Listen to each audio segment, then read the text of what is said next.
people need the opportunity to be good at something. So then you might ask yourself, well, what's the best antidote to the discomfort of life? And you might say, well, it's comfort. And I suppose that's what you act out when you swaddle a baby. But a better antidote is something like adventure to excellence. And that's far better antidote to suffering than the mere absence of suffering. So, not to say that the mere absence of suffering, that's not nothing, you know. Stepping out of that sedation from comfort's difficult, especially if you've become routinized to it. Yeah, well, that's the difficulty of maturity. You know, the Freudians said very wisely that the good mother necessarily fails. What's that mean? It means she stops providing the comfort that insulates people against the need for adventure. I heard you say recently that a mother's ability to let her child go out into the world, knowing that they're still vulnerable and that it's now down to them and the world to look after them, that's one of the bravest things that they can do. It's the female crucifixion.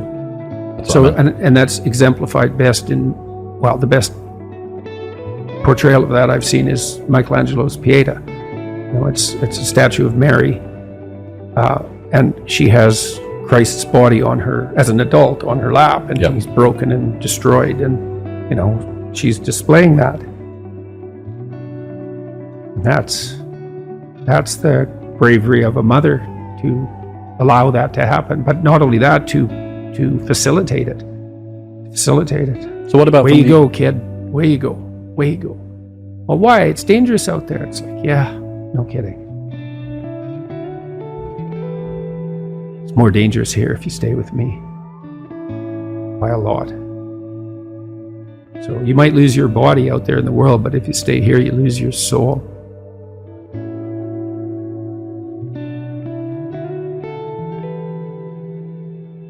Don't have one plan, right? If you're going to stake yourself on something, you should throw a couple of alternative scaffolds up beside you so that you have somewhere to go. You want to be a doctor. Okay, well, you could be a nurse. It's like, it's not a doctor, but it beats cutting your throat. You're still doing 80% of what you wanted to do. So you want to think about this during your whole life, man. If you're going to take a high risk, you want to scaffold yourself in other areas so that if it fails, the bottom doesn't drop out and you die. And it's also very much worth thinking about with regards to setting up your life in general. It's like, if you concentrate solely on your career, you can get a long way in your career. And I would say that that's a strategy that a minority of men preferentially do. That's all they do. They work like 70, 80 hours a week. They go flat out on their career. They're staking everything on the small probability of exceptional status in a narrow domain. But it's hard on them. They don't have a life. It's very difficult for them to have a family. They don't know how to take any leisure activity. Like, they get very one-dimensional. Now, it may be that unidimensionality is the price you have to pay to be exceptional at one thing, right? Because if you're going to be something like a genius level mathematician and you want to do that or a scientist, say, it's like you're in your lab all the time, you're working 70 hours a week or 80 hours a week, you're smart, you're dedicated, you're unidimensional, and that's how you get to beat all the other people who are doing that. It's the only way. But the problem is, you don't get a life. Now, if you love being a scientist and you have that kind of focus of mind, well, first of all, you're a rare person, and second, you're going to pay for it. But fine, more power to you. But it's a risky business to do that. You sacrifice a lot for it, you know. And I would say most often, if you're speaking about having a healthy life, that isn't what you do. You spread yourself out more. So, you know, you have a family, you have some things that you do outside of work that are meaningful to you and useful. You have a network of friends. Well, those 3 things alone, or 4 things alone, are plenty to keep you well oriented. And then if one of those things collapses, you know, everything doesn't go. Now, the price you pay for that is, the more you strive to optimize that balance, the less likely you are to be fantastically successful at any single one of them. But you might have a very, you know, if you consider your life as a whole, that might be a winning strategy. One of the things Carl Jung said, I really liked this. He thought that men went after perfection and women went after wholeness. So they're different value, they're different, there's something different at the top of the value hierarchy. So perfection would be stake it all on one thing and look for radical success. Not that all men do that, because they don't, but we're talking about extremes, at least with regards to the men that do that. The wholeness idea is more like, well, I want one thing in my life to be 150%, or I want 5 things in my life to be 80%. Well, there's a lot more richness in a life where you have 5 things operating at 80%, but you're not operating at any of them at 150%. So, and I really believe this because I've watched men and women go through their careers now for a long period of time, and one of the things that, there's lots of things that produce this, but one of the things that I've noticed is that mostly women in their 30s bail out of unidimensional careers. They won't do them. They won't put in the 80 hours a week that they would have to put in order to dominate that particular area. And it isn't, the reason that they won't do it is because they decide it's not worth it. And no wonder, because why would that be worth it? You have to ask yourself that. It's like, well, you want to be an outstanding scientist. It's like, okay, really, that's what you want, because that means that's what you do.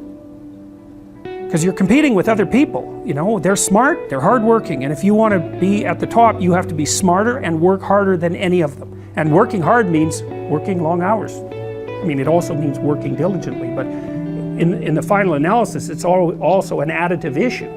If I'm smart and hardworking and I can crank out for 70 hours a week, and you do it for 30, it's like, in 2 years, I'm so far ahead of you, you will never ever catch up.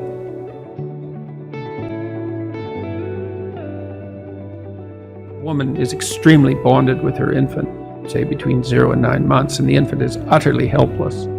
And so complete compassion and the provision of comfort is the only job that matters, and that's really the case.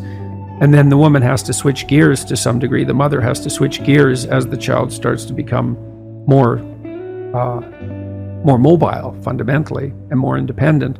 She has to let go of the infant, which is a real grieving process, and she has to start to facilitate this movement towards independence. But that's a hard shift, and so partly the role of the father in that is to be an advocate for the child's independence and to comfort the mother, to let her know that that degree of security provision is no longer necessary, but also to act as an advocate for the child's outgoing desire. And so it's the Oedipal situation is not only the mother, it's also, say, the weak father, but then it's also the child. So you can imagine, because Jung believed that these negotiated agreements were relational.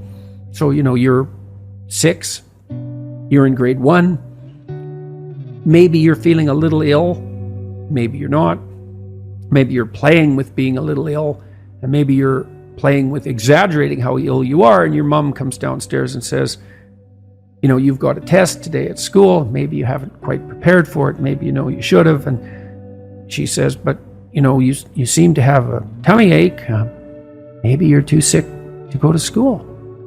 And the kid thinks, well, maybe I could just stay home and, you know, mom could tuck me in and I wouldn't have to take that test and I wouldn't have to confront the world. And he says, yeah, mom, my stomach really hurts. And away we go. And the child has made a choice. And you think, well, that's a catastrophic choice. And you think, well, children shouldn't be held accountable for choices they make at that age. It's like, that child's soon going to be an adult that's going to make very similar decisions. The choice has consequences, and to be held accountable for that is to recognize purely that the choice has consequences and that it is a choice. Now, you know, you could say, well, 95% of the blame is to be put on the mother, and maybe that's an overestimate. I think it probably is. But the child could say, Mom, you don't have to worry about me. I'm going to get up and go do this. And that's choice. And that's the right choice.